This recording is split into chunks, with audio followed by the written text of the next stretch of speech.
Buenos días. El Comité de Estomatología Delegación Norte de la Ciudad de México les da la bienvenida al ciclo de conferencias del Instituto Mexicano del Seguro Social. Iniciamos esta mañana con el tema Prescripción farmacológica segura del paciente odontológico en enfermedad renal crónica, impartido por el doctor José Ramírez Vega.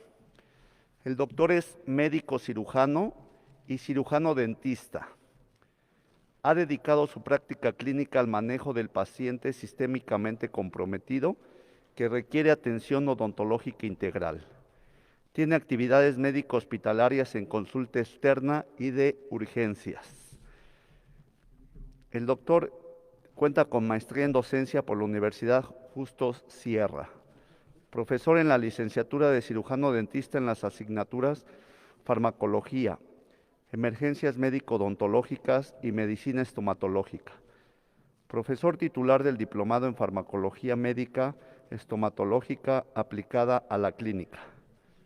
Profesor de posgrado en las especialidades de ortodoncia y endodoncia de la Universidad Justo Sierra. Diplomado en cirugía bucal en el Hospital General Ignacio Zaragoza y diplomado en docencia universitaria, ambos avalados por la UNAM. Diplomado en ortopedia funcional de los maxilares, certificado en soporte vital básico, asesor y jurado de tesis en licenciatura y posgrado en la UNAM y Universidad Justo Sierra. Muchísimas gracias, doctor, por su presencia. Adelante. Muy buenos días. Vamos a iniciar con este tema que, pues, desafortunadamente, me voy a colocar de este lado.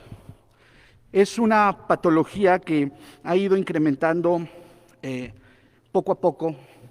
De hecho, es un problema de salud pública y que, bueno, pues el gremio odontológico no es la excepción en el manejo de estos pacientes. Cada vez tenemos mayor número de pacientes con enfermedades crónico-degenerativas, como es el caso de la diabetes mellitus y la hipertensión arterial sistémica. Estas patologías son precisamente el origen de esta enfermedad o de este daño a nivel renal. Por tal motivo, vamos a hablar de la prescripción farmacológica segura del paciente odontológico con enfermedad renal crónica. Bien. Durante el desarrollo de nuestra plática vamos a ver aspectos generales de lo que es el riñón. Vamos a platicar también de lo que es la definición de enfermedad renal crónica. También es importante mencionar la epidemiología actual en México de esta patología. Vamos a revisar, vamos a ver la manera de estadificación de esta enfermedad renal crónica, que es fundamental para que el cirujano dentista pueda llevar a cabo una prescripción farmacológica adecuada. También vamos a revisar lo que es la prescripción y adecuación de los fármacos más frecuentemente utilizados en la consulta odontológica. Y bueno, por último, vamos a recomendar algunas herramientas de utilidad para el desarrollo de esta prescripción adecuada.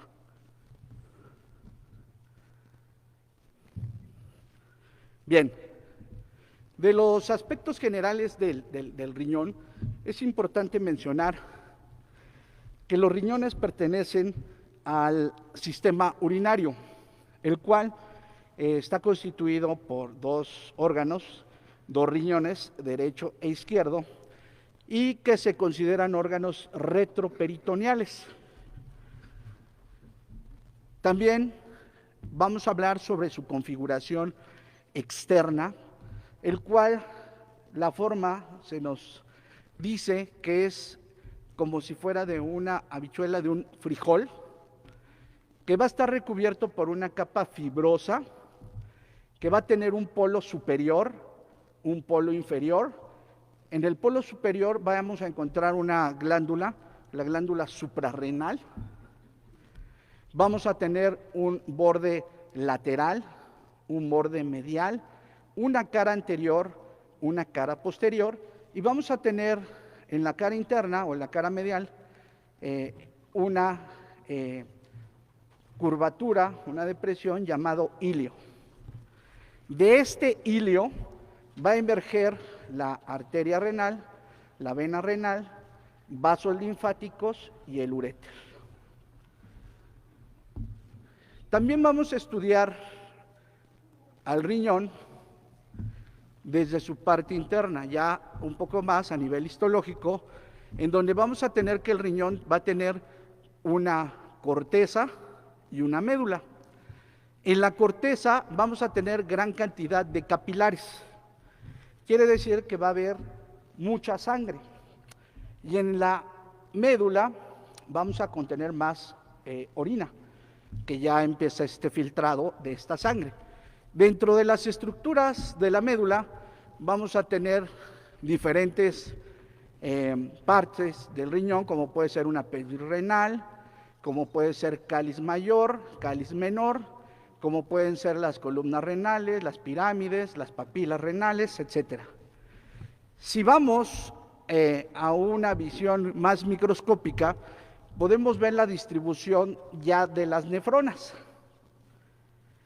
Hay que recordar que la nefrona es la unidad funcional del riñón. Vamos a tener 3 tipos de nefrona. Cuando les pregunten cuántas nefronas tenemos, son 3 tipos de nefrona. Nefrona cortical, porque se encuentran en la corteza, nefrona medular, porque está en la médula, y la nefrona córtico-medular está entre las dos. Por eso son 3 tipos de nefrona. Es importante mencionar que por cada riñón tenemos aproximadamente 1 millón de nefronas. Y como es una célula muy especializada, no se van a reproducir, no se van a regenerar. De ahí la importancia de que hay que cuidarlas mucho. Siguiendo con una vista todavía más microscópica, más a fondo, vamos a poder observar lo que viene siendo la nefrona junto con todas sus estructuras, como es el glomérulo, que este glomérulo está constituido por una arteriola aferente y una arteriola eferente. Imaginen que el glomérulo es una especie de madeja de estambres. Esto sería una madeja de vasos sanguíneos entrelazados, los cuales van a estar cubiertos por una cápsula llamada de Bowman. Posteriormente se origina lo que es el túbulo contorneado proximal, las asas de Helen, que vamos a tener asas de Helen gruesas y asas de Helen delgadas, el túbulo contorneado distal y el túbulo colector. Este túbulo colector, como podrán observar en esta imagen, va a conectar con otras nefronas. Cada una de estas partes que acabo de mencionar, túbulo contorneado proximal, asa de Helen, túbulo contorneado distal, túbulo colector, tienen una función específica, que de ahí se originan muchas patologías y precisamente el tema que estamos desarrollando tiene que ser afección por algunos medicamentos. Bien, por ejemplo, en el caso del túbulo contorneado proximal, va a estar constituido por células cúbicas altas con ribete en cepillo. Aquí les estoy mencionando, aquí las estoy señalando, porque es importante que se queden grabadas estas imágenes, porque cuando pasemos a los fármacos que dañan al riñón, vamos a ver que estas son una de las células que más se pueden afectar. Vamos a ver qué medicamentos son los que afectan. Aquí estaría la luz del túbulo, por donde pasa pues todo lo que es el plasma, la sangre, etcétera.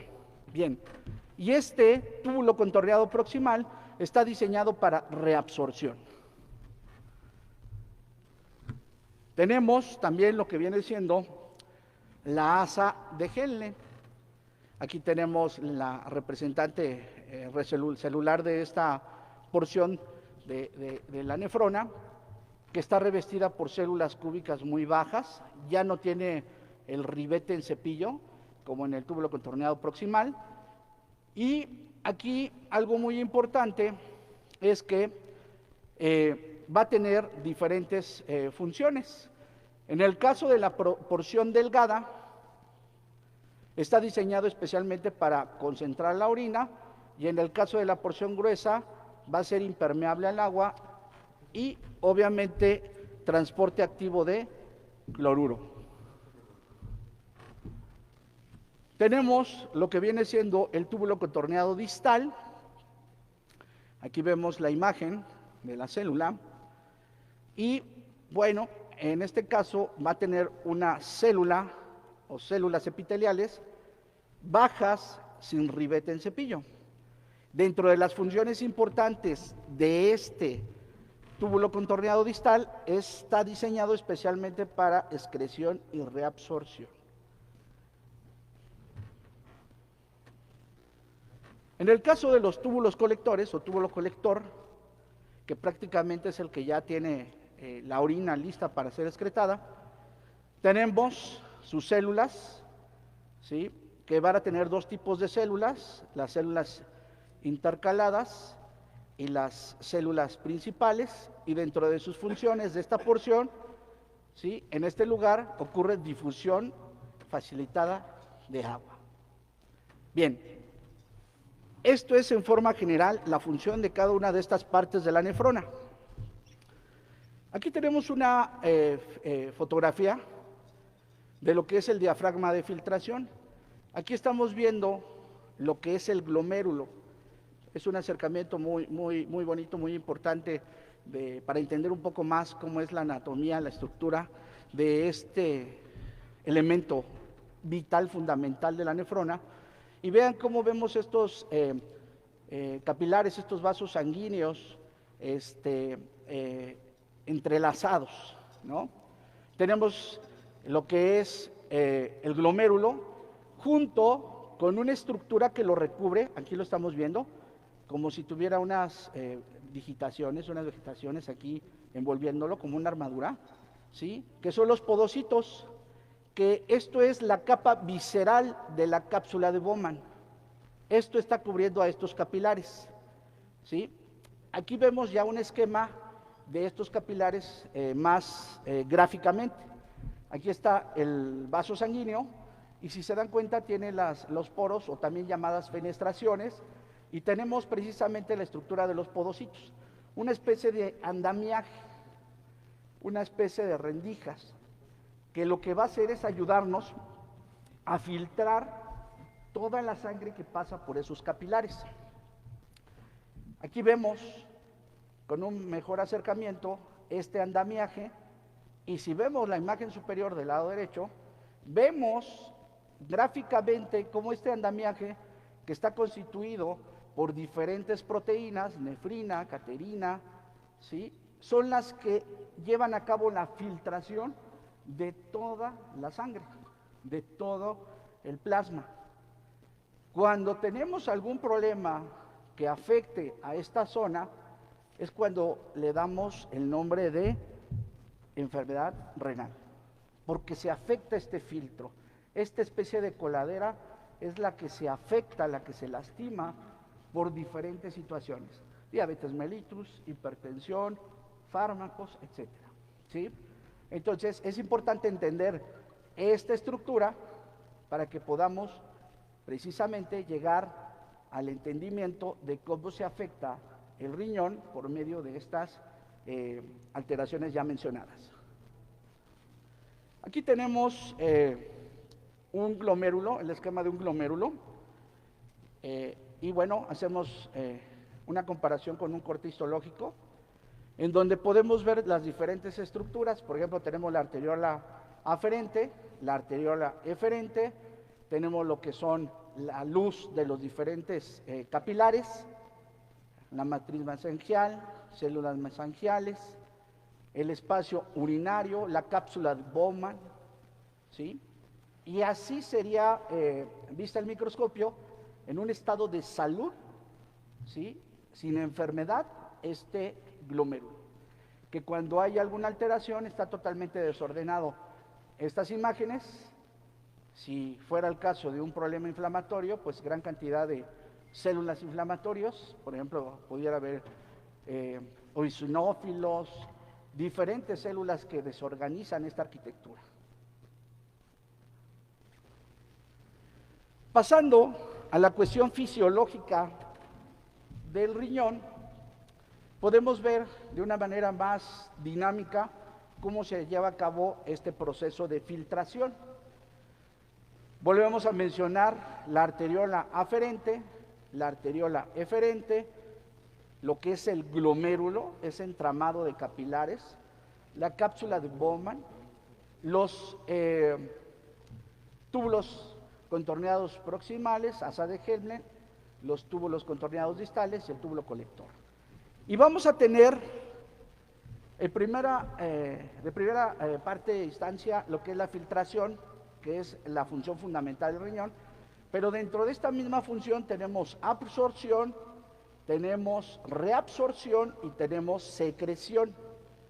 ¿Qué quiere decir esto? Que al filtrar el riñón por medio de este glomérulo, las diferentes sustancias, por ejemplo, el resultado del metabolismo de las proteínas que da como origen los ácidos, el creatinina, el famoso BUN, el ácido úrico, etcétera, deben de ser sustancias que deben de estar eliminadas del organismo y no estar en concentraciones altas.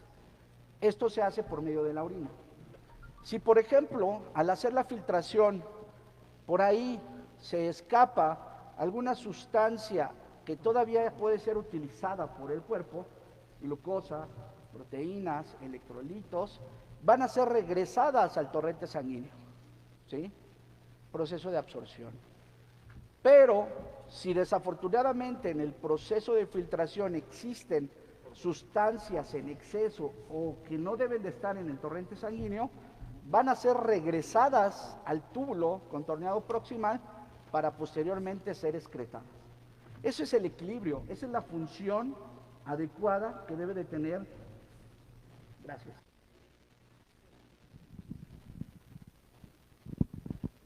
Ya está encendido, ¿verdad? Sí, gracias. Que debe de tener el riñón. Por eso la imagen es dinámica, la función es dinámica para poder entender este proceso. Bien, entrando ya directamente a las funciones en general del riñón, vamos a tener que el riñón se encarga de la excreción de productos metabólicos. Por ejemplo, ya dije uno, el metabolismo de las proteínas. También es importante mencionar que el riñón se encarga de la excreción de sustancias químicas. Por ejemplo, los mismos fármacos, sustancias exógenas que entran a nuestro cuerpo. Regulación de la presión arterial, muy importante, como es por medio del sistema renina-angiotensina-aldosterona. Existe alguna hipovolemia y el riñón compensa por medio de diferentes sustancias la elevación de esta presión arterial. Tenemos regulación de la producción de eritrocitos. El riñón, aunque no es un órgano o una glándula endocrina, tiene un tejido endocrino que va a producir, por ejemplo, eritropoyetina, que es la que va a dar origen a lo que es los eritrocitos. También el riñón se encarga de la regulación del equilibrio ácido-básico, ¿sí? Que el pH se mantenga constante, regulación de la actividad de la vitamina D, junto con la parotormona, ¿para qué? Para poder tener calcificados los huesos. Y también el riñón se encarga de la regulación del equilibrio hidroelectrolítico. ¿Qué quiere decir? El manejo del sodio, potasio, cloro, magnesio, calcio. Esas son las funciones en general del riñón, muy variadas, que desafortunadamente cada una de estas cuando falla, pues va a dar signos y síntomas diferentes en el paciente con enfermedad renal crónica. Y bueno, una vez que ya tenemos un conocimiento general de anatomía, de fisiología del riñón, vamos a pasar a lo que es la enfermedad renal crónica en nuestro país, en México. Hasta el 98% de las personas con enfermedad renal crónica por diabetes en México se encuentran en las etapas 1 a 3. Más adelante vamos a hablar de estas etapas, de estos estadios, ¿a qué se refiere? El 2% de estos pacientes va a requerir muy complejos y costosos tratamientos, como puede ser diálisis peritoneal, hemodiálisis, trasplante de riñón, etc. Desafortunadamente, la enfermedad renal crónica en México está dentro de las primeras 10 causas de mortalidad general en el último decenio. Y esto va aumentando cada vez más y espectacularmente. Dentro de la epidemiología de esta enfermedad, en el 2017 se reportó una prevalencia de enfermedad renal crónica de 12.2%, con 51.4 de muertes por cada 100,000 habitantes en México. Es bastante. Desafortunadamente, la enfermedad es silenciosa, por eso se da un diagnóstico tardío, porque los síntomas no aparecen en las primeras etapas. Se estima que el 6.2 millones de mexicanos con diabetes tienen insuficiencia renal en sus distintas etapas. Quiero comentarles, doctores, que incluso muchos pacientes son diabéticos e hipertensos y no saben que son ni diabéticos ni hipertensos. Y lo más terrible de esto es que el paciente, en cuanto tiene la enfermedad y no se controla, llámese diabetes, llámese hipertensión, empieza con daño renal, ¿sí? Obviamente, pues esto es crónico y ya cuando se dan cuenta los pacientes que están con la misma diabetes ya tienen un daño renal avanzado. ¿Qué es la enfermedad renal? Bueno, se caracteriza por la disminución de la filtración glomerular que origina alteraciones del equilibrio electrolítico, metabólico, un acúmulo de sustancias tóxicas nitrogenadas, que son los famosos azuados, como son creatinina, urea, ácido úrico, etc.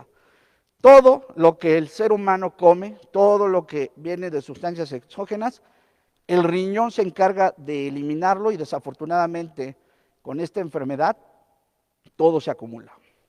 Es como una especie de intoxicación. La enfermedad renal crónica se clasifica en enfermedad renal aguda, que esta enfermedad todavía es reversible y que muy frecuentemente es ocasionada por los fármacos, y enfermedad renal crónica, irreversible, terminal. Bien, lo que es la Fundación Nacional Americana del Riñón creó en el 2002 las guías de estadificación o criterios de diagnóstico de la enfermedad renal, las famosas guías de Kadoki. En estas guías nos va a dar criterios diagnósticos de enfermedad renal crónica y nos comenta que la enfermedad renal crónica se define por presencia de alteraciones de la estructura o de la función renal de más de 3 meses. Ya decimos que es una enfermedad renal crónica. Dentro de los criterios de la enfermedad renal crónica tenemos marcadores de daño renal. Por ejemplo, albúmina elevada. La albúmina es una proteína. Alteraciones en el sedimento urinario, que aquí también podemos mencionar, pues, proteínas, glucosa, eritrocitos. Quiere decir que el riñón ya está dejando pasar todos estos elementos que son necesarios para el cuerpo. Va a tener alteraciones electrolíticas y alteraciones de origen tubular, alteraciones en los iones, sodio, potasio, cloro, etc. Alteraciones estructurales histológicas. Las estructuras que mencioné en diapositivas anteriores de los túbulos, células con ribete en cepillo, células sin ribete en cepillo, cada una de las células que mencioné de cada uno de los túbulos son las que están afectadas. Y esto obviamente lo podemos saber por medio de biopsia. Alteraciones estructurales en pruebas de imagen. Por lo regular los pacientes cuando ya tienen un daño renal los riñones empiezan a hacerse pequeñitos, empiezan a perder su volumen, son irregulares, ¿sí? Se hacen pequeñitos, se atrofian. Y bueno, también algo muy importante, y que aquí es donde tenemos que poner mucha atención todos los que prescribimos fármacos, es el filtrado glomerular. Un filtrado glomerular de un riñón sano es de 90 a 120 mililitros por minuto. Aquí nos menciona que menos de 60 mililitros por minuto estamos hablando de un daño renal. Tenemos aquí la manera de estadificar de acuerdo al filtrado glomerular y el daño renal a los pacientes. Por ejemplo, en base a la cifra que acabo de dar de 90 a 120 mililitros por minuto por superficie corporal, podemos tener pacientes en grado 1, normal alto, con más del 90 de filtrado glomerular. Grado 2, levemente disminuido, del 60 al 89 de filtrado glomerular. Grado 3A, que este se divide en grado 3A y grado 3B, y aquí es fundamental para los pacientes, porque es el límite para que el paciente, aunque tenga daño renal, lo podamos mantener dentro de lo que cabe estable, a que pasando a un grado 3B empiece a deteriorarse más hasta llegar a un tratamiento sustitutivo, diálisis, hemodiálisis, trasplante. Desafortunadamente, la mayoría de pacientes los tenemos pasando este grado 3A. El grado 3A, descenso leve moderado de 45 a 59 mililitros por minuto por superficie corporal. El grado 3B, descenso moderado grave, ¿sí? Ya es un paciente que empieza a tener bastantes manifestaciones clínicas, que es un filtrado glomerular del 30 al 44%. Grado 4, descenso grave de 15 a 29. Y el grado 5, fallo terminal o etapa terminal, menos del 15 de filtrado glomerular. O sea, prácticamente el riñón ya no genera orina, el paciente ya no está orinando.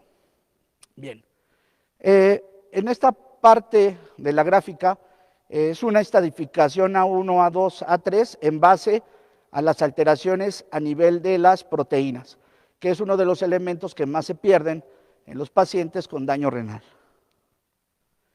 Esta es la que más me interesa que nos grabemos, ¿sí? Esta escala de grados, de estadios, para que nosotros en base a esta tabla podamos identificar en qué estadio, en qué grado está nuestro paciente y saber qué tipo de medicamento, cuánto de dosis y qué intervalo. Para sacar este dato de la filtración glomerular, tenemos diferentes ecuaciones. Una en tiempos pasados muy usado es la ecuación de Krokop, ya no se usa. Actualmente la que se usa es la ecuación MDRD de 4 elementos, en donde ponemos ciertos datos que nos solicitan de nuestro paciente, como puede ser la edad, si el sexo, hombre o mujer, como puede ser una creatinina de una química sanguínea, pero afortunadamente, y es lo que vamos a hablar más adelante, son las herramientas que ya tenemos que pueden descargar en su celular y fácilmente hacen el cálculo de la filtración glomerular. Y aquí tenemos una herramienta que precisamente la Sociedad Española de Nefrología ya nos proporciona, en donde, por ejemplo, nada más con que pongamos la edad del paciente, el peso, la talla, la creatinina, el sexo, inmediatamente nos da todos los resultados y sobre todo nos da el filtrado glomerular de ese paciente. Y en base a este filtrado, nosotros podemos estadificar si es un paciente en grado 1, grado 2, grado 3A, grado 3B, etcétera.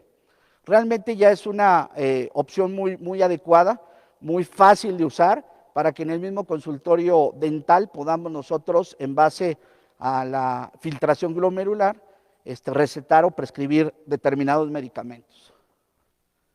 Bien, importancia de la adecuada prescripción de fármacos en el paciente con enfermedad renal crónica. Aquí es donde inicia el tema relacionado a los fármacos.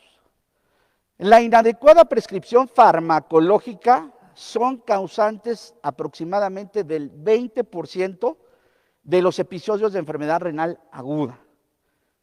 ¿Sí? Es bastante.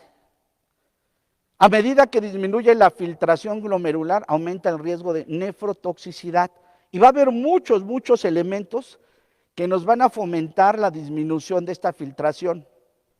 Por ejemplo, extremos de la vida, la niñez y sobre todo en el caso que es más abundante la consulta y sobre todo con pacientes crónicamente enfermos, la vejez. Son más susceptibles a efectos nefrotóxicos de los medicamentos. ¿Sí? Claro, habrá colegas odontólogos que vean pediatría, pues obviamente tenemos que tener cuidado también en ese extremo de la vida. La única ventaja de los niños es que difícilmente va a ser niños con hipertensión, con diabetes, o que sean farmacias andando, ¿no? Que es otro problema.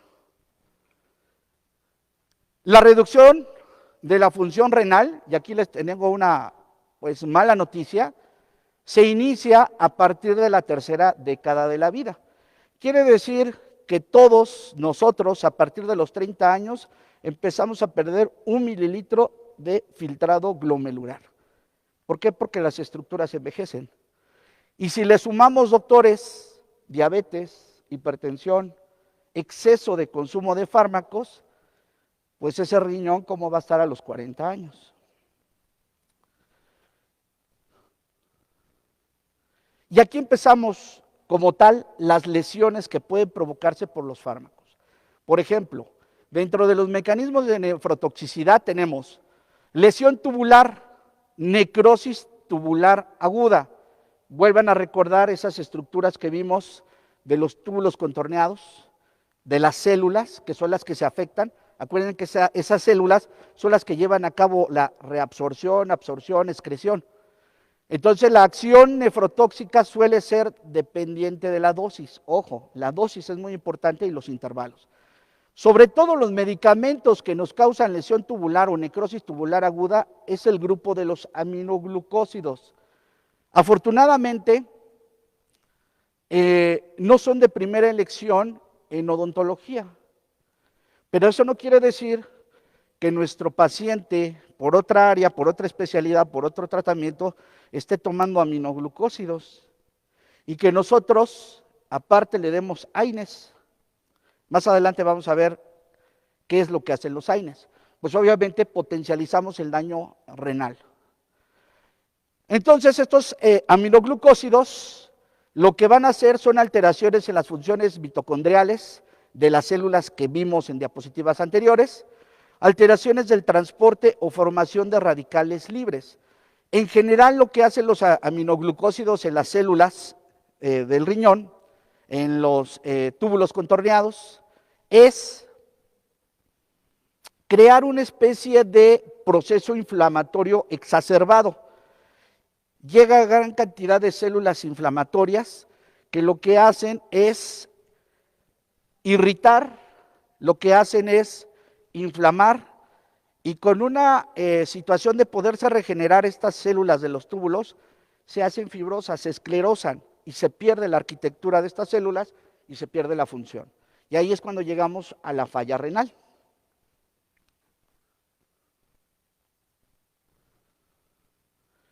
Tenemos en el caso de los AINES, y aquí es de los que realmente ocupa mucho el cirujano dentista, que va a provocar alteraciones hemodinámicas del glomérulo por el uso de estos fármacos. Aquí tenemos la representación gráfica de un glomérulo que está constituido por su arteriola eferente, propiamente lo que es el glomérulo y los túbulos contorneados, en este caso sería proximal. Aquí estamos viendo una filtración glomerular normal. Aquí es muy importante la acción de las prostaglandinas. Las prostaglandinas, si ustedes recuerdan, se usan o se liberan en procesos inflamatorios. Y la acción de estas prostaglandinas en los vasos sanguíneos es dilatar. Cuando nosotros mandamos un AINE, se inhibe la acción de estas prostaglandinas y por añadidura crean una vasoconstricción. Y al crear la vasoconstricción, o sea, una isquemia, va a haber menos flujo de sangre al glomérulo y va a caer la tasa de filtrado glomerular, como si fuera un daño renal. Si esto es perpetuo, o sea que el paciente tome por mucho tiempo los AINES, esto va a ocasionar necrosis del glomérulo. Eso es lo que hacen los AINES. Otro medicamento que también puede causar daño a este nivel, sobre todo en arteria o en arteriola eferente, son los antihipertensivos del grupo de los YECA y los ARA2. Aquí la angiotensina 2 lo que hace es lo contrario a las prostaglandinas. Lo que hace la angiotensina es hacer una vasoconstricción para aumentar el volumen sanguíneo cuando cae la presión. Pero si nosotros, este sistema se avería, siempre va a estar con presión alta. El tratamiento es mandar YECAs y ARAs para bajar la presión. Entonces nosotros al mandar los antihipertensivos lo que hacemos es que se quita esta vasoconstricción y hay vasodilatación. Y esto también favorece a que el flujo se detenga, que sea menor. ¿Qué quiere decir esto? Que si combinamos AINES más YECAs y ARAs al mismo tiempo, podemos tener el riesgo de causar un daño renal serio. ¿Qué es la recomendación? Que cuando tengan pacientes que la historia clínica se averigüe que están tomando YECAs o ARA2, tengamos la precaución de mandar el AINE menos nefrotóxico y en dosis y en periodos cortos. Mucho cuidado con esta combinación de AINES, de YECAs y de ARAs. Tenemos otra lesión, la nefritis tubulointersticial. Y esta lesión está mediada por procesos de hipersensibilidad. ¿Sí? ¿Qué quiere decir? Que nosotros, al suministrar diferentes fármacos, como pueden ser los betalactámicos, que son de los medicamentos más usados en odontología, penicilinas, cefalosporinas, en procesos infecciosos, también pueden ser las quinolonas, sulfonamidas, aciclovir, diuréticos, AINES, el omeprazol, pueden reaccionar o dar una respuesta de hipersensibilidad y lo que van a hacer es una respuesta alérgica exacerbada donde va a haber destrucción de las células tubulares y esto nos va a llevar a una insuficiencia renal. Casi el 60% de las nefritis intersticiales está asociada a medicamentos. También hay que tener cuidado en el tiempo de prescripción y en el intervalo. El uso prolongado de paracetamol o ácido acetil salicílico es uno de los medicamentos que más frecuentemente se ha visto que causa esta situación, pero no por el medicamento propio, porque el analgésico más noble es el paracetamol. Esta condición se da por el abuso y el exceso de automedicación del paciente. Es lo que tiene en casa. Y en el caso de México, pues es lo que es de venta libre. Entonces, no es tanto por la acción alergénica de estos dos elementos, de estos dos fármacos, sino es por el abuso del propio paciente. Bien, entonces, es posible identificar con claridad 4 alteraciones específicas del riñón por fármacos: la necrosis tubular aguda, la nefritis intersticial, el daño vascular, sobre todo por los AINES, y la afectación glomerular. Estas son las 4 entidades patológicas que por los fármacos puede causar daño renal. Bien, una vez que ya hicimos este análisis en general de las alteraciones por fármacos en el riñón, vamos a hacer la recomendación de los fármacos que son menos nefrotóxicos. Iniciamos por los anestésicos. Los anestésicos los clasificamos en ésteres y amidas. En el caso de los ésteres, cocaína, procaína, tetracaína, benzocaína, cloroprocaína, piperocaína. En el caso de las amidas, lidocaína, bupicaína, mevipacaína, prilocaína, etidocaína, ropivacaína y articaína. De los anestésicos más recomendados en uso de pacientes con daño renal, y llámese pacientes que tienen diabetes y que muy probablemente tenga una nefropatía, y los pacientes que ya estén estedificados, diagnosticados con insuficiencia renal, la mejor opción sería la lidocaína, doctores. Las amidas se excretan más o menos en un 15% por riñón y los ésteres menos del 15%. Es uno de los anestésicos que es más amigable con una función renal deteriorada, ¿sí? Podemos usar en casos pues, que hubiera necesidad la etidocaína, también del grupo de las amidas, y en el caso de que el paciente tuviera alguna alergia al grupo de las amidas, podríamos usar un éster, como es el caso de la procaína. Esos serían los anestésicos más utilizados, sobre todo la lidocaína, para pacientes con enfermedad renal. Se dice que no deben de ser más de 3 cartuchos. De hecho, se recomienda la dosis más pequeña con un efecto analgésico suficiente o anestésico para los procedimientos. Lo que sí se recomienda es que sean sin vasoconstrictor, doctores, sin vasoconstrictor, ¿sí? Hay que recordar que el paciente nefrópata, dentro de sus alteraciones van a ser alteraciones cardiocirculatorias. Entonces se prefiere que sea totalmente sin vasoconstrictor. Y aquí tenemos su ficha técnica: dosis en función renal normal, no deberá exceder más de 6 miligramos por kilogramo de peso corporal. Y en caso de que tengamos una insuficiencia renal en base a la tasa de filtrado glomerular, no hay modificación, doctores, en la dosis. Es un medicamento que lo podemos usar con seguridad. Obviamente no tratar de exceder el número la dosis de 6 miligramos por kilogramo, pero realmente es un medicamento que es seguro. Pasamos a los antibióticos, que es uno de los más importantes y de primera elección y muy usados en el consultorio dental. Tenemos, por ejemplo, lo que es la penicilina G, penicilina B y el metronidazol. Les coloqué un cuadrito azul para que puedan identificarlos. Tenemos lo que es el medicamento, la dosis usual, y aquí ya tenemos el ajuste de la dosis en base a la tasa de filtrado glomerular. Por ejemplo, si tenemos un filtrado glomerular de más de 50 mililitros por minuto por superficie corporal, en el caso de la penicilina G, que la dosis usual es de 0.5 a 4 millones cada 6 horas aproximadamente, no va a existir ninguna modificación en un filtrado de más de 50 mililitros por minuto.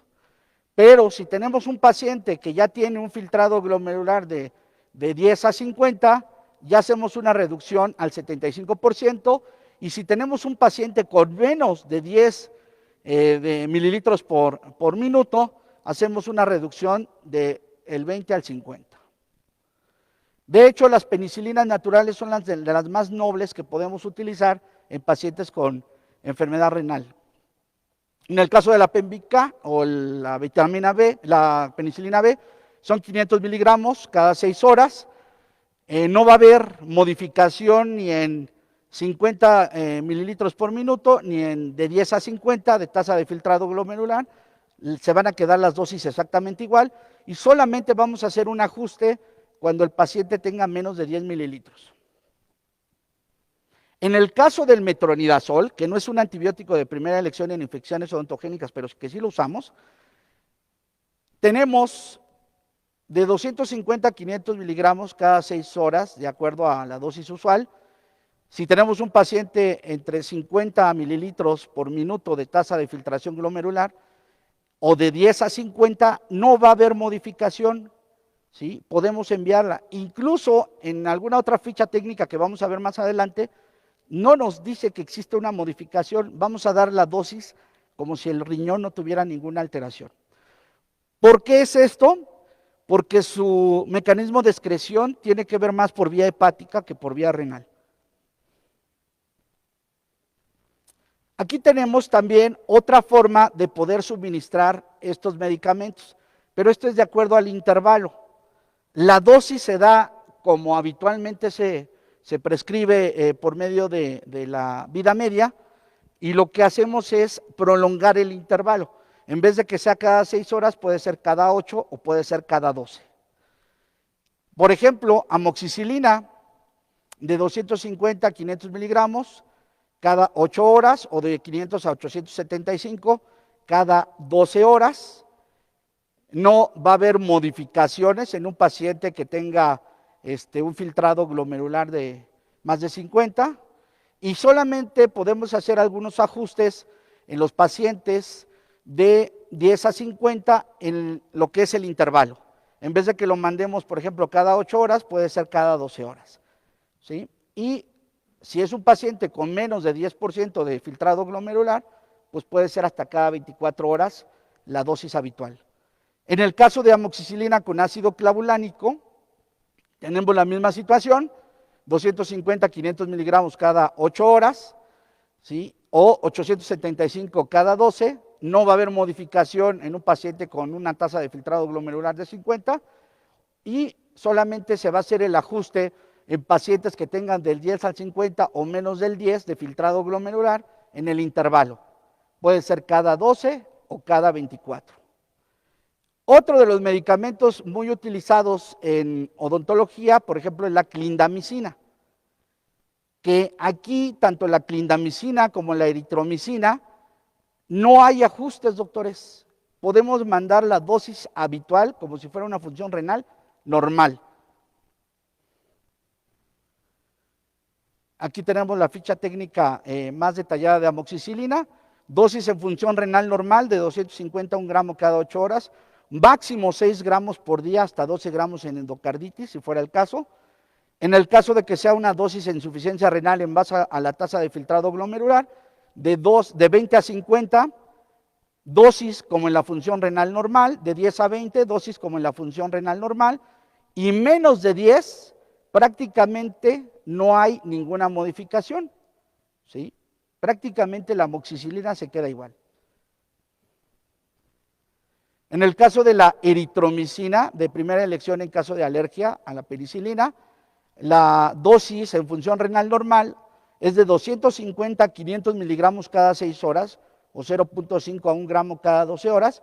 Si tenemos un paciente con daño renal, en base a la tasa de filtración glomerular, de 20 a 50 no hay modificación, de 10 a 20 no hay modificación, menos de 10 también se queda igual la dosis como si fuera una función renal normal. Lo único que nos recomiendan es que en vez de que la mandemos, por ejemplo, cada 12 horas, para evitar picos en estos pacientes del fármaco, se recomienda que la distribuyamos en cada 4 horas o 4 veces al día. Y si es en exceso puede ocasionar ototoxicidad. La ficha técnica de clindamicina, si es una dosis funcional renal normal, oral de 150 a 400 miligramos cada 6 horas. En el caso de una profilaxis de endocarditis son 600 miligramos 1 hora antes del procedimiento. Y también otra forma de dar profilaxis es 300 miligramos 15 minutos antes del procedimiento, y después 150 miligramos 6 horas después. Pero si es un paciente con daño renal en base a la tasa de filtrado, va a ser de 20 a 50, dosis como en la función renal normal, 10 a 20 no hay modificación, menos de 10 no hay modificación. De hecho, la clindamicina también la podemos usar en caso de alergia a las penicilinas. En el caso del metronidazol, dosis en función renal normal de 200 a 500 miligramos cada 8 a 12 horas, en el caso que sea IV, 500 miligramos cada 8 horas, y si el paciente tiene daño renal, y vamos a mandar metronidazol, en base a la tasa de filtración, de 20 a 50, dosis como en la función renal normal, de 10 a 20 exactamente igual, dosis como en la función renal normal, y menos de 10, dosis como en la función renal normal. Tampoco hay modificación. ¿Por qué? Vuelvo a insistir, porque el metabolismo de excreción es a nivel hepático. En el caso de que usemos en el consultorio dental cefalosporinas, tomé dos de las principales. Cefalexina, dosis en una función renal en vía oral de 200 miligramos cada 6 horas o 500 miligramos cada 8 a 12 horas, máximo 6 gramos al día. Si tuviéramos un paciente con daño renal en base a la tasa de filtración, de 40 a 50, dosis como en la función renal normal. En el caso de 10 a 40 de tasa de filtrado, va a ser de 250 a 500 miligramos cada 8 a cada 12, y menos de 10 va a ser 500 miligramos cada 12 a 24 horas. Aquí sí ya hay una modificación, ¿sí? En tanto en la dosis como en el intervalo. La otra cefalosporina que también usamos en infecciones graves es la ceftriaxona, dosis en función renal normal 1 gramo al día, infecciones graves 2 gramos a 4 gramos al día, y la dosis en pacientes con daño renal en base a la tasa de filtrado de 20 a 50, dosis como en la función renal normal, de 10 a 20 igual se mantiene dosis con la función renal normal, y menos de 10 lo que vamos a hacer es dosis con la función renal normal, máximo 2 gramos. Tampoco necesita un ajuste este antibiótico. Bien, como se podrán dar cuenta, tenemos muchas herramientas terapéuticas, bastantes antibióticos y seguros para la prescripción en estos pacientes.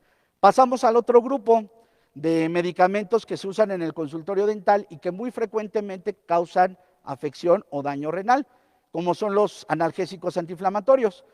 Aunque el paracetamol hace algún tiempo se consideraba un AINE, ya no lo es, porque nada más tiene un efecto analgésico, no antiinflamatorio.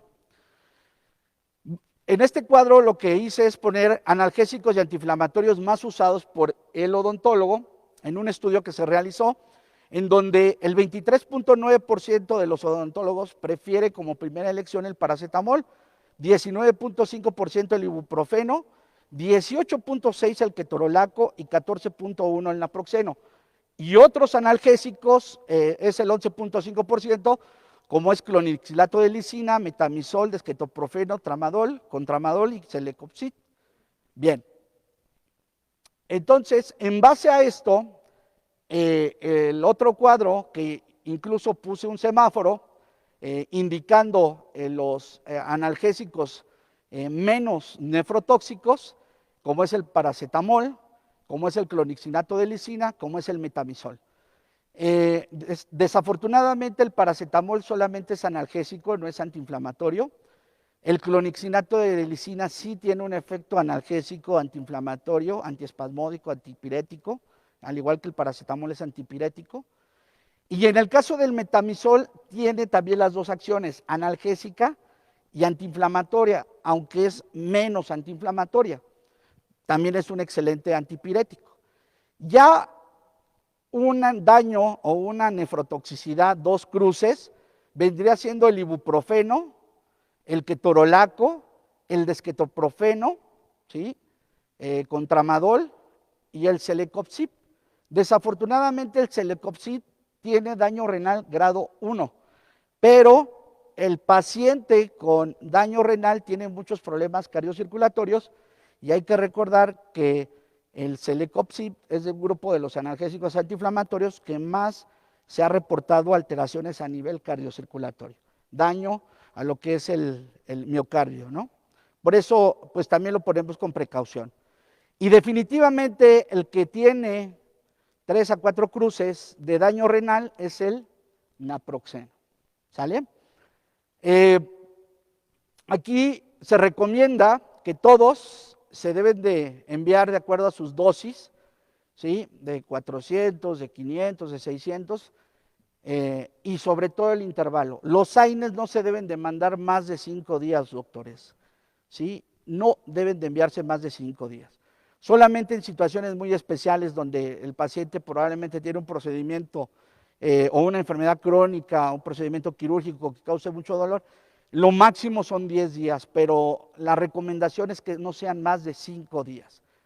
¿Sí? Y bueno, pues con este semáforo ya podemos de alguna manera seleccionar los medicamentos que son más nobles para el riñón, llámese pacientes diabéticos, llámese pacientes hipertensos o ya diagnosticados con daño renal.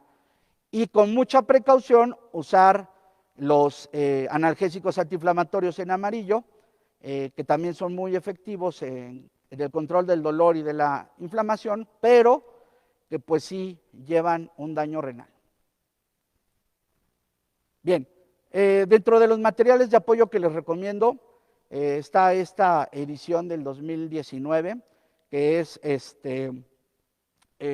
una guía de prescripción farmacológica de los pacientes con daño renal. Obviamente es una publicación estadounidense. Algunos medicamentos que usamos nosotros en México ya no aparecen aquí. Por ejemplo, el metronidazol ya no aparece. Entonces es muy importante pues localizar los más recientes que de alguna manera ya se manejan o ya se han eliminado por parte de Estados Unidos. Bueno, y aquí nada más les quiero poner un taller práctico de un caso clínico para que ustedes más o menos puedan calcular el tipo de, más bien elegir el medicamento ideal y la dosis correcta e intervalo. Tenemos un masculino de 50 años de edad con un absceso en región del órgano dental número 24, presenta intenso dolor y gran aumento de volumen en región maxilar.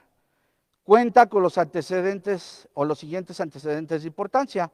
Diabetes mellitus tipo 2, diagnosticada a 5 años en tratamiento a base de metformina de 500 miligramos cada 12 horas y linagliptina 5 miligramos cada 24, con enfermedad renal crónica diagnosticada hace 2 años, sin tratamiento sustitutivo, niega alergias. El paciente puede llegar al consultorio y no sabe que tiene, más bien sabe que está enfermo del riñón, pero no sabe qué estadio es. Entonces nosotros empezamos a recopilar estos datos, vemos su química sanguínea, dentro de los elementos que requerimos en consulta dental para poder obtener la tasa de filtración glomerular y el estadio, es glucosa, que en este caso son 251 miligramos sobre decilitro, la creatinina sérica 1.7 miligramos sobre decilitro. Con este parámetro de la creatinina, nosotros podemos ir a calcular nuestra tasa de filtrado glomerular. También es importante revisar su biometría hemática si es que la lleva el paciente. Acuérdense que el paciente nefrópata va a tener alteraciones en los elementos formantes de la sangre, como puede ser eritrocitos, hemoglobina, plaquetas, hematocrito, etc. Y entonces, ¿cuál es su tasa de filtrado glomerular de este paciente? Aquí tenemos la herramienta de la Sociedad Española de Nefrología, donde nos va a solicitar esta aplicación, edad 50 años, peso 74 kilogramos, talla 1.6 metros. La creatinina sérica, que en el paciente era 1.7 miligramos, solamente vamos llenando las casillas, le damos la fórmula MD, inmediatamente nos da el resultado de la tasa de filtrado glomerular, que en este caso es de 46 mililitros. Nosotros nos vamos a nuestra tabla que les comenté en diapositivas anteriores de los estadios, y este paciente estaría en un estadio de enfermedad renal crónica 3A, sin tratamiento sustitutivo. En base a eso, nosotros ya damos nuestro analgésico y damos nuestro antibiótico. Y bueno, como última parte, vemos los puntos clave a considerar en la prescripción de un paciente. Muy importante para nuestra consulta. 1. Conocer el estadio de la enfermedad renal en el que se encuentra. Historia clínica, doctores. Muy importante historia clínica. Obtener los datos necesarios para determinar nuestro paciente en qué situación se encuentra. Idealmente, estimación de la tasa de filtrado glomerular. 2. Prescripción de AINES, tiempos cortos a dosis adecuadas. 3. Ajuste de dosis antibióticos según la función renal. Elección según toxicidad. En caso de dudas, doctores, es importante consultar con nefrólogo o médico internista para ajuste de medicamentos. Una cosa es proponer y otra cosa es pedirle permiso o que nos diga qué hacemos con los pacientes. Es una cosa muy diferente, ¿eh? Y 5, entender la fisiología renal y los principios farmacológicos del medicamento, ¿sí?, a recetar, y esto favorece la prescripción adecuada en el paciente diabético con enfermedad renal. Y bueno, estos son nada más algunas aplicaciones que ustedes pueden utilizar para el cálculo de la filtración glomerular. Están ya disponibles, las guardan en su celular y fácilmente la tienen. Pues sería todo por mi parte. Pues muchas gracias. Muchas gracias. Le van a realizar unas preguntas. Sí, cómo y no. si gusta puede contestar. Sí. Sí, perdón. Buenos días.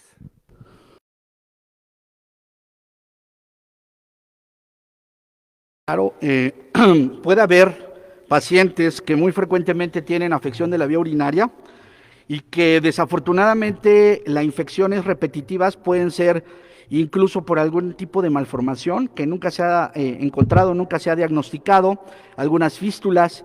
Entonces los pacientes con muy frecuentemente infecciones de vías urinarias tienen que ser valorados ya por un especialista como puede ser el urólogo, y si ya es una infección que pues involucra vía urinaria alta, pues también trabajar junto con el nefrólogo. Entonces sí, siempre es importante que no se tenga en un año más de 3 infecciones de vías urinarias, ¿no? Ya existe otra situación asociada.